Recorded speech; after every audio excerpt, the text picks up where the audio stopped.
Todo bien, no hay Y problema. estaba en mi ¿Cómo computadora. estás? Bien, bien, gracias, bien. Un poquito, perdone la tardanza con conectarme porque llevo apretando todos los botones del teléfono, de la compu, de todo. Pero bueno, ¿Estás en Texas? sí, ahora mismo estoy en Texas, sí. Bien. Bueno, Fernando, te presento Fernando Castillo, Bueno, mucho. de Ecuatoriana del Té, Ujú. y presentate un poquito más, contame un poquito más de vos. Bueno, sobre la empresa, la Compañía Ecuatoriana del Té es una empresa netamente ecuatoriana que se fundó en el 1962. Y bueno, desde ese entonces nos llevamos especializando en todo el tema de la producción de té negro, obviamente de la Camellia sinensis tipo asámica, que es la que Bien. nosotros principalmente trabajamos en nuestro proceso. Sí. Y ¿Y cómo nace, se llama en realidad Hacienda Shanghai, ¿no? El sí, emprendimiento. bueno, la empresa dueña de todo se llama Compañía Ecuatoriana del Té o Ecuatoriana del Té, y la hacienda donde están sembrando el té se llama Hacienda Shanghái. Eso es así. Bien. Y digamos, ¿cómo es tu relación con el té? ¿De dónde nació?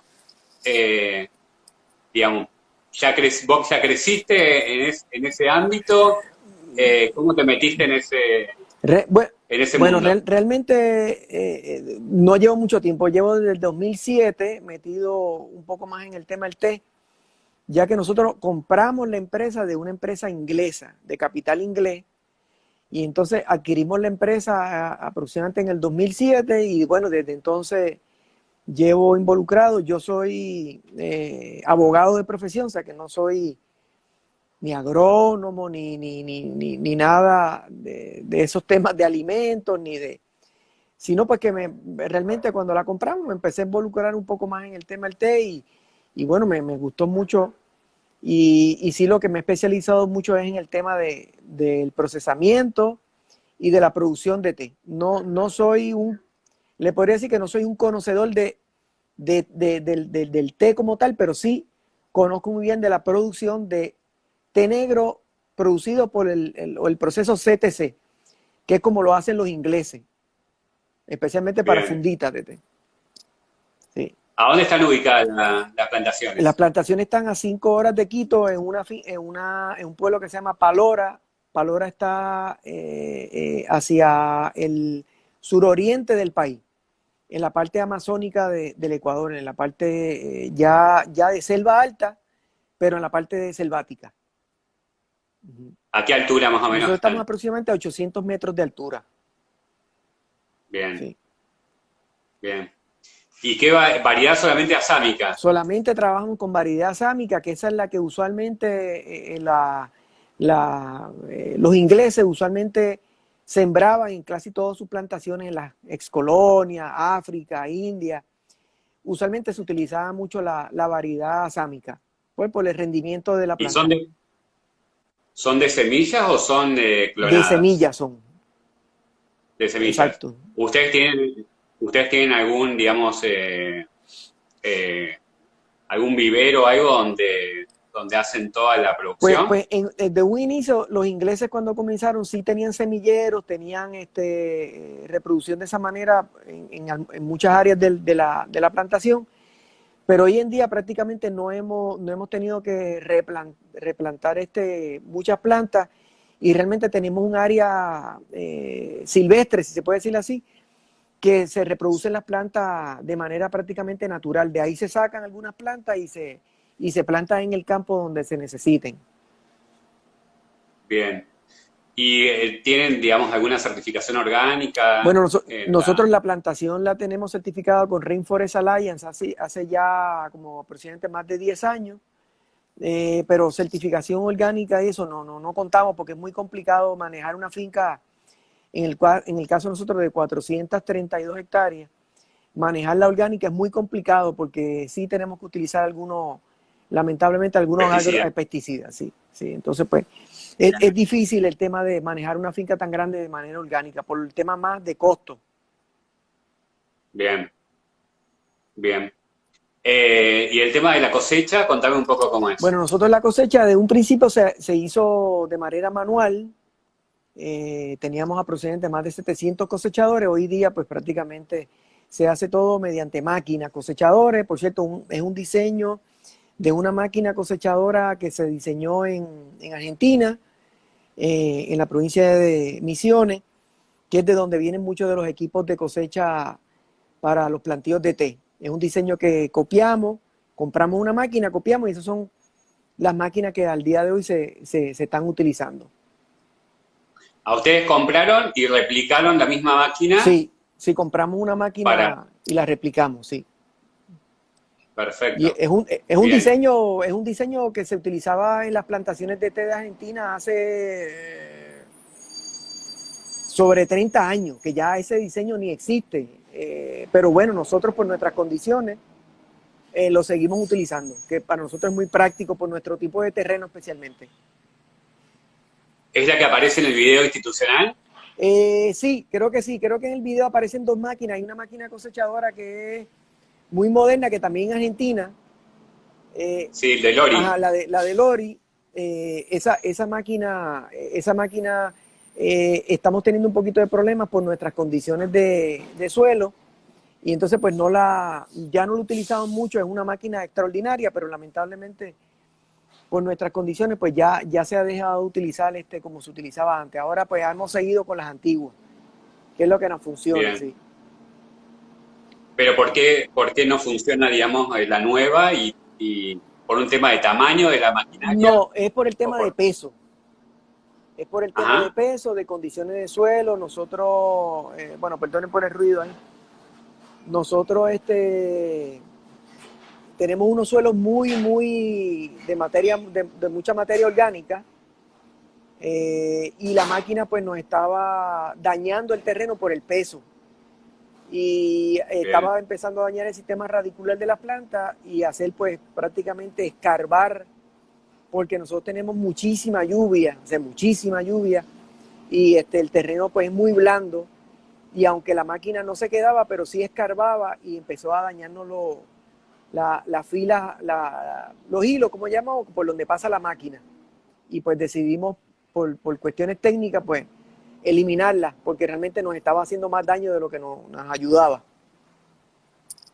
justamente ayer compartí un video de Sí, Misiones, de donde, como el suelo es muy rico en cuanto a, digamos, a hierro y demás, con el tema de las lluvias, cada vez que llovía, se llevaba capas de tierra. sí, Eso, digamos, y eso afectaba a la planta. Entonces veía que lo que hacían era plantar césped sobre, digamos, digamos, en los costados, en las líneas, venía a ser, para que cuando llueva, digamos, no se lleve tierra, sino que directamente como a tipo colchón. sí. Nosotros siempre, o sea, nosotros tenemos algunos tipos de hierbas en las hileras por donde va la máquina. El problema es que nosotros, en comparación con Argentina, que Argentina no cosecha todo el año, hay una época que posiblemente, pues, bueno, posiblemente no, la planta se deja en un estado de dormilencia, de le Sí. da oportunidad de que estas hierbas puedan crecer crear un buen colchón para que las máquinas puedan pasar. Lamentablemente nosotros cosechamos 365 días al año. Entonces el impacto de los Ah, equipos en ese suelo es tan intenso que mantener un pasto, una grama, para proteger esas áreas por donde va la máquina es prácticamente casi imposible. Y cualquier grama que pongamos ahí con el equipo, pues se va.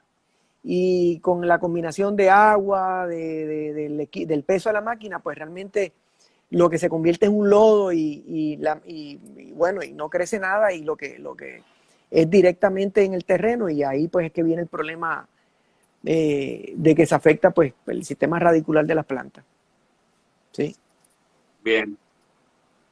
¿Más o menos saben qué rendimiento por hectárea tienen? Nosotros tenemos aproximadamente un rendimiento de 2.700 a 3.000 kilos por año por hectárea, en comparación con otras plantaciones de té alrededor del mundo es bajo, También hay que considerar que las plantas de nosotros vienen de semilla, tomando en consideración los niveles de producción de Argentina, de África, que ya están teniendo unos rendimientos a los 7.000 kilos por hectárea.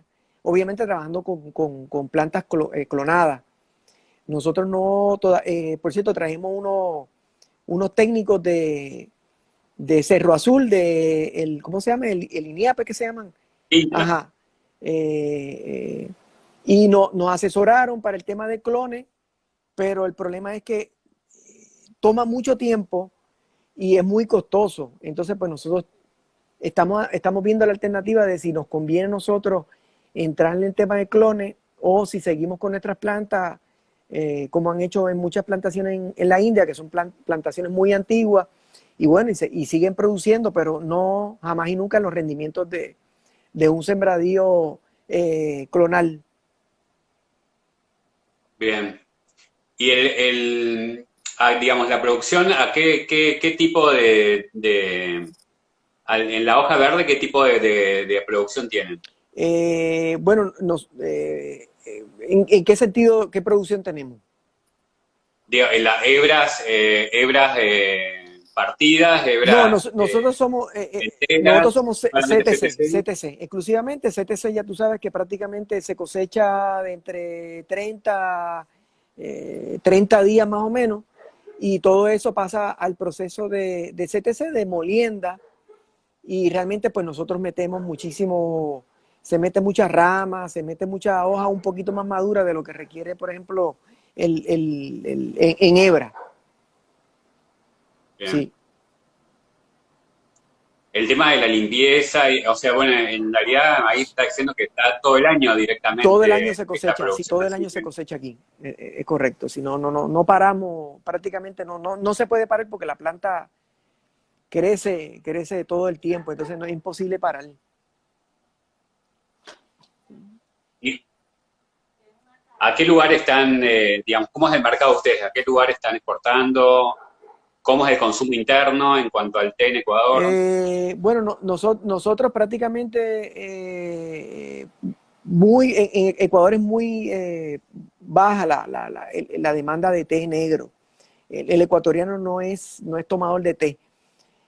Aquí escasamente se procesan para nuestro mercado. Yo diría que no llega ni a las 100 toneladas anuales. Donde sí exportamos prácticamente toda nuestra producción es a Estados Unidos. Bueno, no dije al principio, nosotros tenemos una producción de 700 toneladas al año, 700.000 kilos. Es más o menos nuestra producción. Gran parte se va para Estados Unidos, otra parte se va para Costa Rica, otra parte se va para Colombia, Uruguay. Son unos buenos clientes de nosotros que sí consumen como, yo diría que 40, 50 toneladas al año que nos compran. Ellos también compran de la India. Malasia, que enviamos, y Rusia, que se envió el año pasado, se envió un contenedor de 24.000 kilos. Esos prácticamente son los destinos principales de nuestros productos. Té negro CTC exclusivamente. Acá Marcela de Marsay pregunta si hacen blends entre las diferentes cosechas para que tengan el mismo perfil. Pues realmente los blends que nosotros hacemos son unos blends que nos sugieren nuestros propios clientes, ya que tenemos varios grados. Tenemos PD, tenemos PF1, tenemos DOST1, DOST2, tenemos BP1. Entonces, Fannings, obviamente. Y entre esos grados, pues sí, hacemos unos blends para nuestros clientes, para más o menos siempre mantener un perfil, y obviamente pues el perfil que los clientes solicitan. Para darle un ejemplo, el cliente de Malasia lo único que pide es un DOST, ya que en Malasia pues se bebe un tipo de té con leche, y el DOST pues en la preparación del té de allá, que le llaman el pool tea, no sé si han visto que como que hacen una preparación con una vasija que tiran el té así.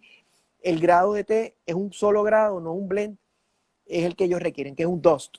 Para Estados Unidos, pues un blend de diferentes grados de PF, de DOST y de Fannings. Pero sí hacemos los blends. Bien. Ahí habilito si quieren hacer preguntas. Los que quieran preguntar, anoten nomás.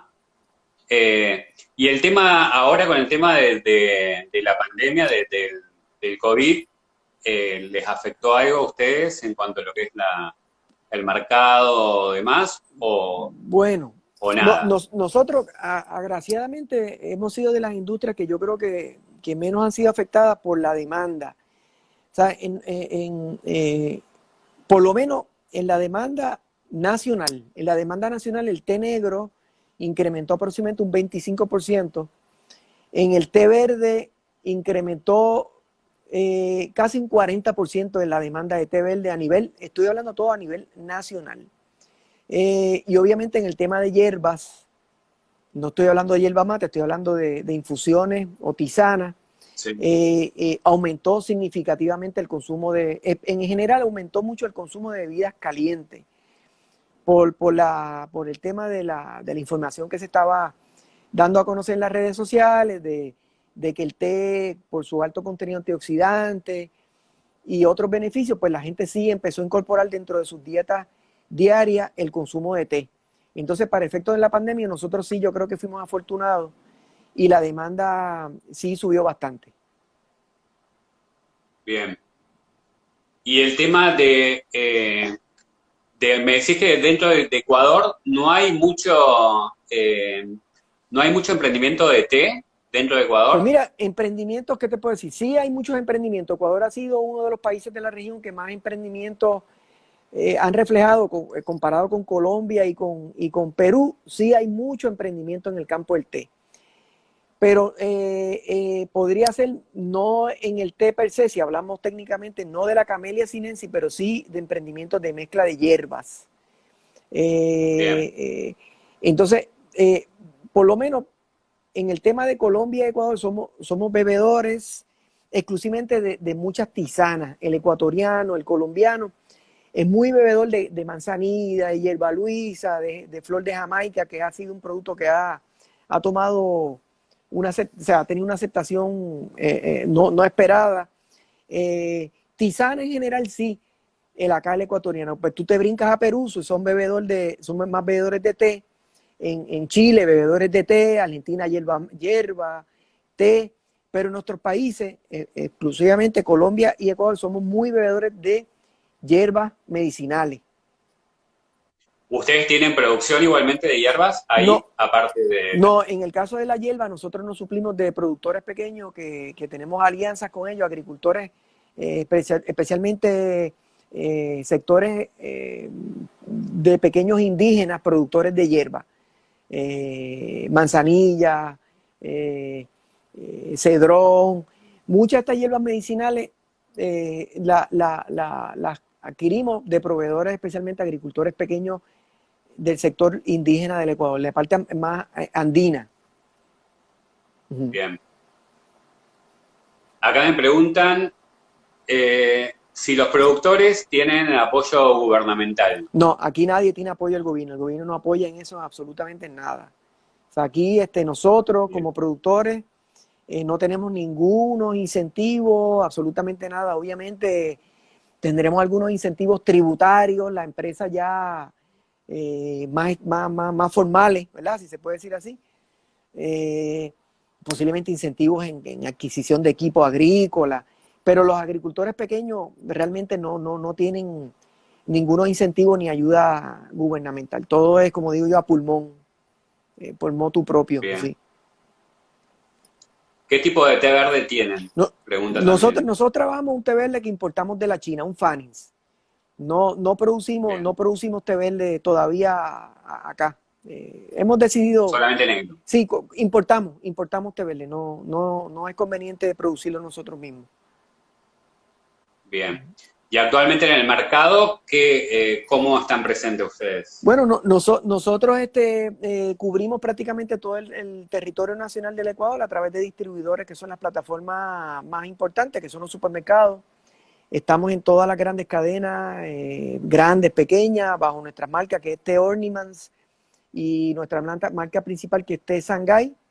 Ahí pues tenemos toda la variedad de productos. Tenemos también una línea de agua para agua fría que se llama Fresco, que se comercializa la flor de Jamaica con una mezcla de sucralosa que lo hace pues una bebida prácticamente lista para preparar, en funditas también, donde el consumidor pues prácticamente pone la fundita en un agua fría, en su tomatodo para hacer deporte, que es dirigido un poquito más hacia la bebida fría. Lo demás un poquito más dirigido a la bebida caliente. Bien. Acá Pablo pregunta si el mercado solo para saquitos. Pues, ¿qué te puedo decir? Ecuador, al no ser un país muy grande, el mercado de tisanas, el mercado de tés en hebra, no es muy grande. Lamentablemente no es un mercado muy grande, es un nicho de mercado. Él ha ido creciendo a un ritmo muy bajo, muy bajo. Pero sí hay mercados para el tema de té en hebra, pero muy pequeño, muy pequeño. En saquito es principalmente lo que se trabaja acá. Bien, no sé si alguien quiere preguntar algo más. También escuchaba que solo exportan para empresas grandes, pregunta Rosana. Nuestro principal producto de exportación, como le dije, es el té negro, aunque exportamos también alguna hierba como manzanilla, que estamos exportando a Venezuela. Se ha exportado algunos otros productos, inclusive está tomando un poquito de más auge la guayusa. No sé si han escuchado ustedes esta planta. La guayusa es la Ilex guayusa, la de ustedes es la Ilex paraguayensis. Es una variedad de la misma variedad, pero no es la misma planta. Eso se está exportando a Estados Unidos, es una planta muy alta en cafeína, pero principalmente exportamos, sí, a grandes empresas la materia prima, y el principal cliente pues es Lipton's o Unilever en Estados Unidos, sí. En Uruguay llegan como té Horniman a granel. En Uruguay se trabaja Ornimans con una empresa que se llama Aldao y compañía, es de los hermanos Aldao, que ellos están en Montevideo. Ellos tienen la marca Ornimans ya como marca propia, porque cada país tiene su marca de Ornimans. Nosotros somos dueños de la marca para Ecuador y Colombia, hay otro dueño en Perú, hay otro dueño en Uruguay, que son los Aldao.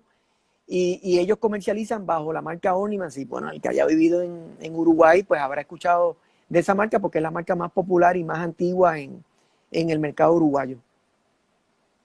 ¿Qué volumen exportan? Nosotros de nuestra producción total de 750 toneladas exportamos prácticamente, se exporta, yo podría decir que el 70% de nuestra producción de té, Camellia sinensis, té negro, se exporta a todas las partes, porque como le indiqué, no llegamos ni a 100 toneladas para el mercado nacional. Bien. ¿El cambio climático en Amazonia los ha afectado? Sí, enormemente. El cambio climático nosotros lo hemos visto de primera mano. O sea, hay gente que dice, no, eso no ocurre. Sí, ha ocurrido. De primera mano lo que hemos visto del cambio climático principalmente es el tema de las temporadas. Y obviamente también yo lo viví cuando fui a la zona tealera de Argentina, pues sí, obviamente nos decían que se cosechaba hasta abril y estábamos a finales de mayo, casi en junio, y todavía estaban cosechando té. Entonces lo que sí estamos experimentando acá es que son en épocas que se supone que llueva, ya no está lloviendo, y en épocas lluviosas, pues obviamente no hay tanta lluvia. Entonces, sí, lo hemos vivido en cuanto a que se han corrido las temporadas, si se podría decir así, se han corrido, sí. Bien.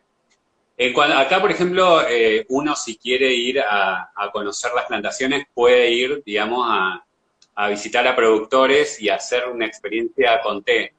¿En Ecuador se puede hacer lo mismo? Sí, con mucho gusto. Nosotros podemos organizar alguna visita, alguna persona que quiera venir a visitarnos, con muchísimo gusto. Obviamente siempre le he explicado a la gente que estamos en una transición, en el sentido de que nuestra plantación la estamos tratando de convertir un poquito más amigable al visitante o al turista.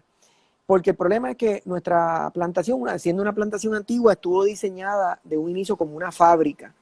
No era un área para recibir personas externas. Entonces, pues, todavía es un poco incómodo para muchas personas visitar y que tengamos las facilidades para recibir una persona Pero en esos son los temas que estamos tratando de trabajar ahora para a mediano plazo, para poder tener facilidades y personal para recibir visitas y poder pues, darle un mejor tour, si se puede decir así, para que puedan disfrutar un poco más y tener la experiencia de un té amazónico. Sí, acá, bueno, hay mucho interés ahora en conocer, digamos, el producto en el sitio, Sí. independientemente de lo que uno pueda estudiar o pueda leer. Ir, bueno, ahora con el tema del COVID no se puede ir a ningún lado, pero bueno, digamos, hay unas fuertes ganas de cuando pase todo esto que se pueda viajar. Acá en Argentina tenemos las fronteras provinciales, no podemos pasar de una provincia a la otra. Uh-huh.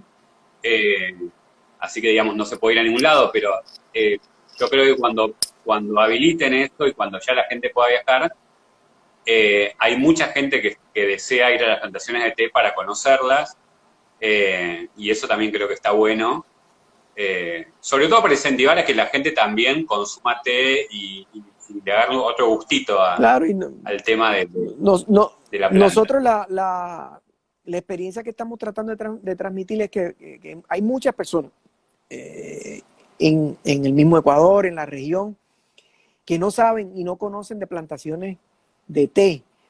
Obviamente Argentina, pues al tener una extensión de terreno en sembradíos de té, pues es un poquito más conocido, pero en Ecuador, ser un país pequeño, mucha gente no sabe que se produce té. Entonces, pues a veces dicen, yo quisiera tener la experiencia del té, obviamente en una región tropical, como se siembra en algunos otros países, y piensan siempre en la India, piensan en África, y a veces, pues muchas personas se les hace muy complicado en el tema de logística, de movimiento, de moverse hasta un país como la India, como África, es muy complicado, es muy lejos, es costoso, por el tema nada más de un pasaje. Entonces, pues, la diferencia que ofrece Ecuador es que estamos relativamente cerca, somos países de la región, en cuestión de transporte es muy asequible, sea en carro, sea en buses, en avión, es un poquito más asequible, es más fácil y la experiencia que van a tener es muy, muy interesante en el sentido de que en el caso de nosotros en particular, seguimos haciendo nuestros procesos como se hacía el proceso del té hace muchísimos años, hace casi 100 años. Nosotros seguimos procesando nuestros productos de la misma manera. O sea que la experiencia que usted va a tener ahí es como se procesaba el té hace más de 100 años. Porque realmente nuestros procesos, que yo los pude comparar con fincas antiguas de la India, son exactamente los mismos. A diferencia posiblemente en Argentina, que se ha tenido que obviamente industrializar un poquito más el proceso del té, es una experiencia un poquito más industrial.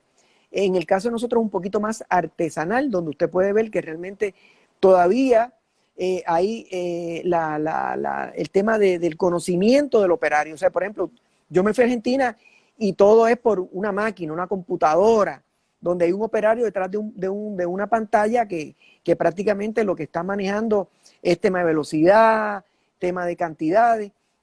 Pero nosotros, por ejemplo... Claro, siempre hablando de la parte de CTC, ¿no? De la parte Bueno, industrial, digo. exacto. Pero, por ejemplo, en el caso de nosotros, cuando hacemos un blend, como estaban preguntando, nosotros todavía tenemos una parte de unos silos donde cuando pedimos un blend en particular, el operario tiene un conocimiento artesanal donde abre unas compuertas, donde tiene unas marquitas en una tabla, donde dice, si yo quiero 30% de este grado, 10% del otro, 5% del otro, yo tengo que abrir esta compuerta hasta esta rayita y el otro hasta esta otra rayita.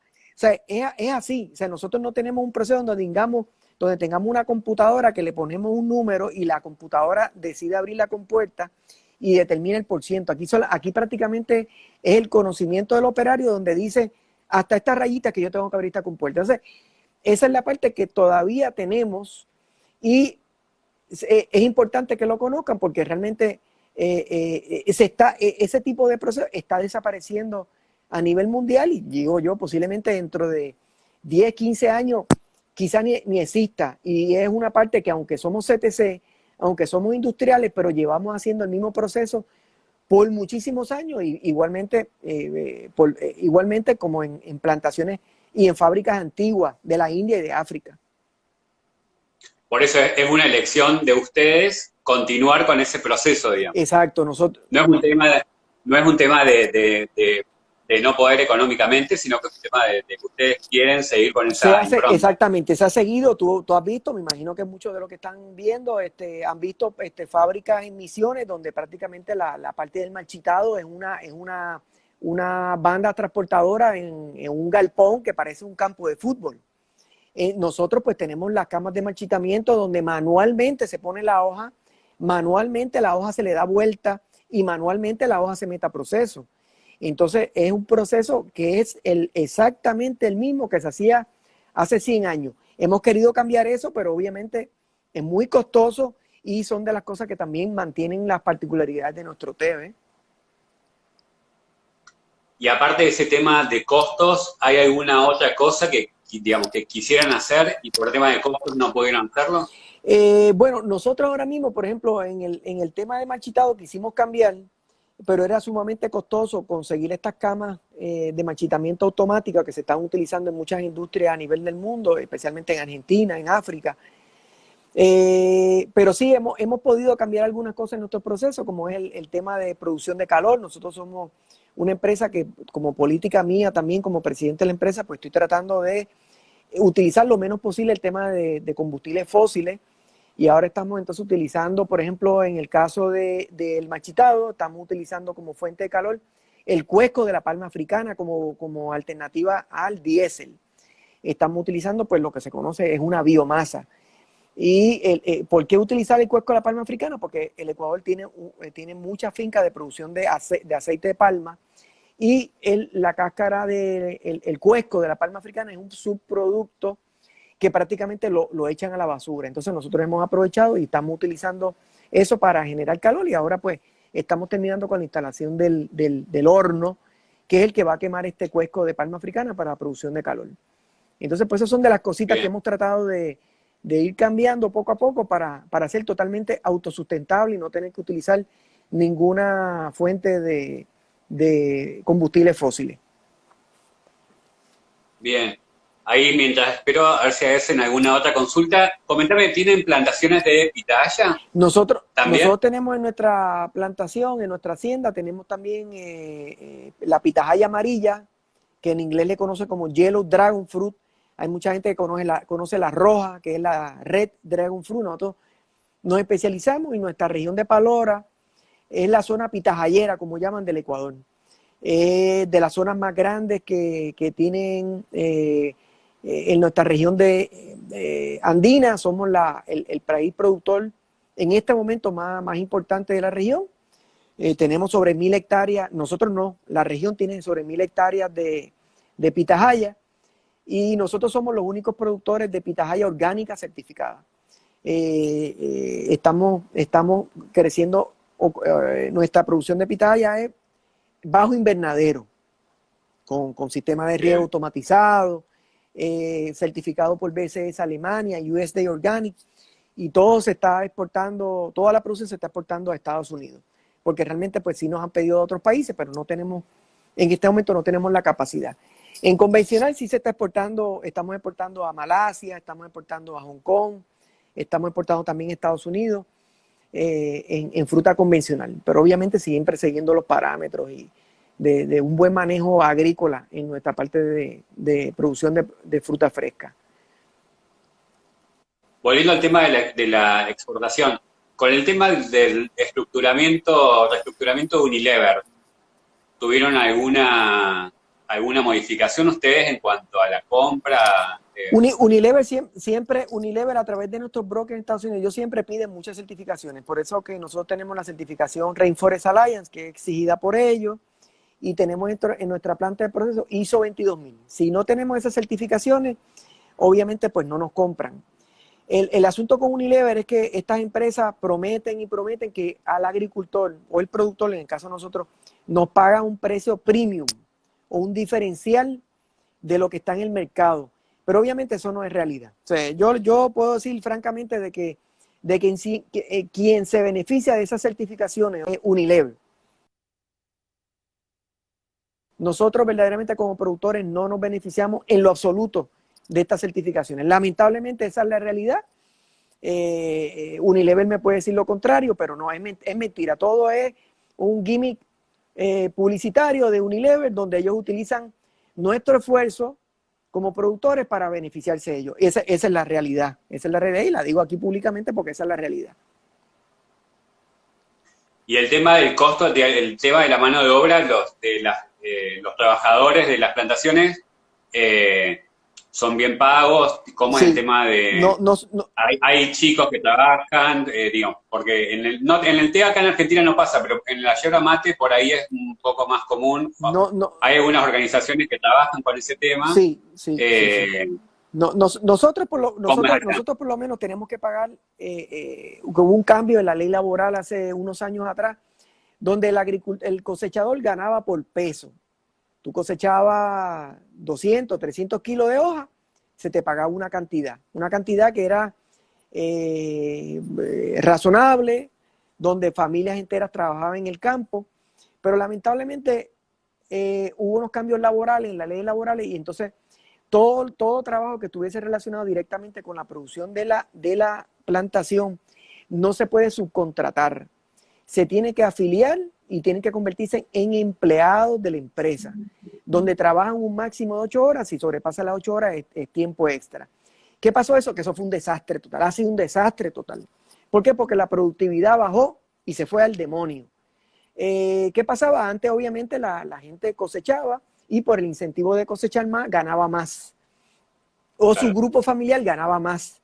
Ahora lamentablemente la gente ve que 8 horas de trabajo cosechaba 100 kilos como cosechaba 1000 y ganaba lo mismo, pues dijeron, a mí realmente no me importa, entonces yo trabajo lo menos posible. La productividad, como estaba diciendo, se fue al demonio. Y eso pues ha afectado enormemente la productividad, ha subido los costos del producto final y ha sido un determinante en la rentabilidad general de la plantación.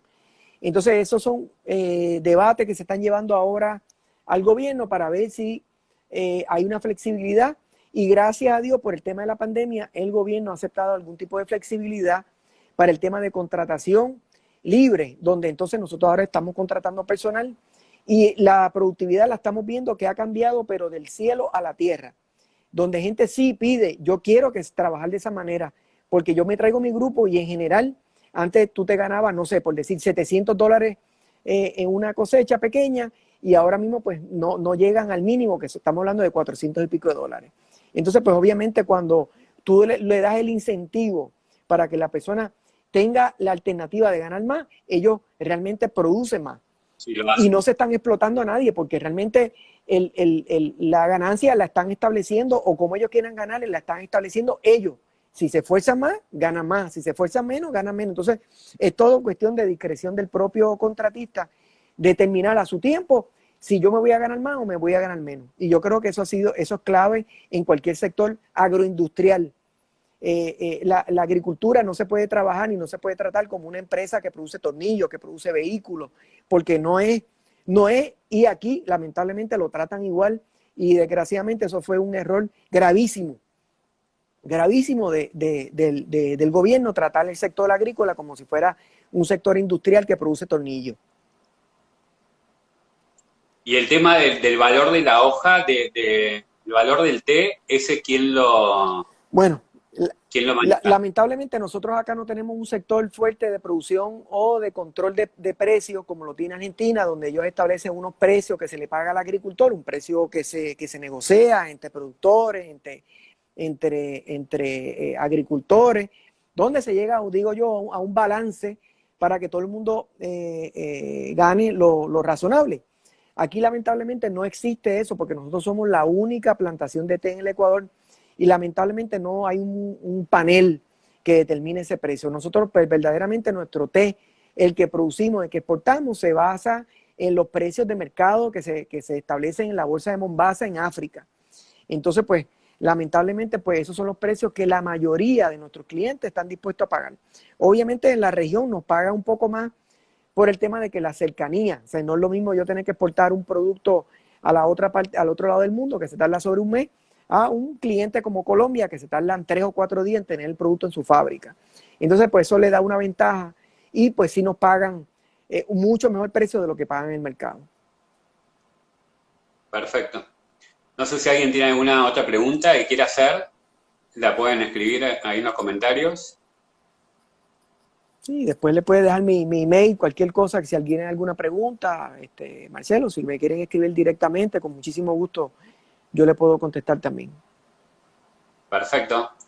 Puede ser que te invitemos a alguna... Ahí estaba Perle Perovich de la Cofradía del Té, que es un grupo que solemos reunirnos para ver de hacer en todo caso una charla. Sí, yo le compré el libro a la autora, ¿cómo se llama ella? Ay, la muchacha joven, ella me dedicó una vez un libro que le compré, un libro buenísimo. ¿Quién? ¿De acá de Argentina? Sí. ¿Cómo se llama ella? De la escuela argentina de té, o era de la cofradía del té, pero ya una muchacha que se da muchos seminarios y ahora se me escapa el nombre, pero le compré el libro de ella. No, puede ser Victoria Bisognio del Club del Sí, Té. esa misma yo creo que es. Sí. Ah, Victoria. Sí. Yo la conocí una No, no es de ella, pero bueno, es un grupo de estudio prácticamente que nos juntamos cada tanto y por ahí hacemos una reunión virtual y hablamos con algún productor. Sí. Antes era presencial, ahora por el tema de que todos sabemos, es virtual. Ah, ya, ok, sí, pero... Así que bueno, Fernando, no sé si querés agregar algo más. Nada, que cualquier cosa, pues cualquiera interesado en conocer un poquito más del té amazónico, nosotros, como estaba indicando, somos la única plantación en la región amazónica de té en este momento. Bueno, en Perú habrán algunas, pero no conozco, pueden ser muy pequeños, pero en el tamaño de nosotros somos la única y es un té muy particular, tiene unas características muy únicas. Yo diría que por el tipo de terreno que tenemos nosotros, por eso que inclusive nuestra fruta es muy particular.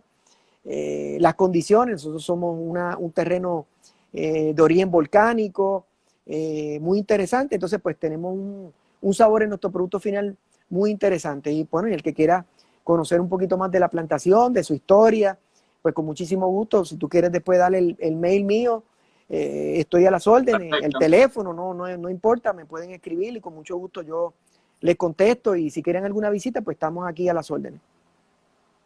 Esperemos cuando se pueda volver a viajar. Con mucho gusto. Ir y conocer las plantaciones. Claro. Bueno, vos ya conocés las plantaciones nuestras, así que sí. Esperemos que nos encontremos en algún momento por acá, favor. O directamente cuando vayamos a Ecuador. Por favor, sí, sería un agrado tenerlos por acá. Un poco de plantaciones de té y un poco de playa. Ah, claro, sí. Y bueno, y en un mismo día, la ventaja que el Ecuador, que en un mismo día tú puedes estar en la costa, sierra y selva. Ser un país pequeño, pues se puede aprovechar muchísimo más el tiempo que en estos países como el de ustedes, que pues son países muy grandes y para verlos necesitan mucho tiempo. Eterna las distancias. Sí. Acá se pueden ver en un solo día, todo. Bueno, Fernando, te súper agradezco el contacto. Y bueno, estamos hablando y seguimos pendientes. Claro que sí. Y a ver si nos conocemos personalmente en algún momento. Dios mediante. Muchas gracias. Te agradezco. Muchas gracias a todos los que están. Y bueno, ya después subo para que quede el vivo grabado. Gracias, entonces. Muchas gracias a todos. Igualmente, hasta luego. Que siga bien, Marcelo. Gracias igualmente.